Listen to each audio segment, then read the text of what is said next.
আসসালামু আলাইকুম ওয়া রাহমাতুল্লাহি ওয়া বারাকাতুহু। সম্মানিত দিনী ভাই ও বোনেরা, আশা করি আল্লাহ সুবহানাহু ওয়া তাআলা অশেষ কৃপায় সকলেই ভালো আছেন।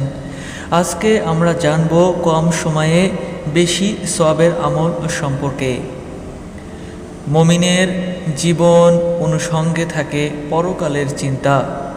ব্যস্ততার পসরা যতই বাদ সাধুক, সময় বের করে তারা ঈমান আমলে মনোনিবেশ করেন, মানব কল্যাণ ও আখিরাত কেন্দ্রিক কাজকর্ম করেন।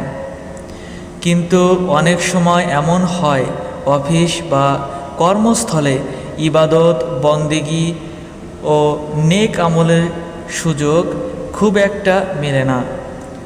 তাই যারা এমন ব্যস্ততায় অভ্যস্ত, তাদের জন্য অল্প আমলে বিপুল সওয়াব লাভ এই সম্পর্কে এই ভিডিওটি। এক নম্বরে যে হাদিসটি আসছে সেই হাদিসটি হলো, সুবহানাল্লাহি ওয়া বিহামদিহি 100 বার পড়া যায়। যে ব্যক্তি একদিনে এই দোয়াটি 100 বার পড়ে তার সমস্ত গুনাহ মাফ করে দেওয়া হয়, যদিও তা সমুদ্রের ফেনার সমান হয়। প্রিয় নবী সাল্লাল্লাহু আলাইহি ওয়াসাল্লাম আরেকটি হাদিসে বলেন, সুবহানাল্লাহ, আলহামদুলিল্লাহ, লা ইলাহা ইল্লাল্লাহ, আল্লাহু আকবার পাঠ করা। যা কিছুর উপর সূর্য উদিত হয়েছে সব কিছু থেকে আমার কাছে অধিক প্রিয়। মুসলিম শরীফের হাদিস, হাদিস নাম্বার 2695।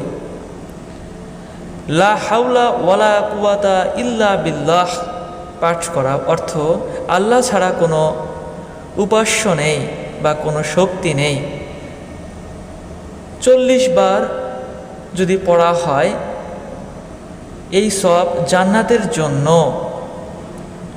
অমূল্য রত্ন এবং সামগ্রিক দুশ্চিন্তা দূর করে দেয়। বুখারী ও মুসলিম শরীফের হাদিস বর্ণিত হয়েছে।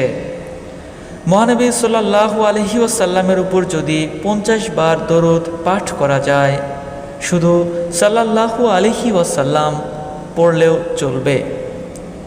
প্রতিদিনে আল্লাহ তাআলা 500 বার রহমত পাঠাবেন, আর একবার দরুদ শরীফ পাঠ করলে আল্লাহ সুবহানাহু ওয়া তাআলা 10 বার প্রতিদান দেন। দিন প্রচারের স্বার্থে এরকম ভিডিও পেতে লাইক, শেয়ার এবং কমেন্টস করতে পারেন। আসসালামু আলাইকুম।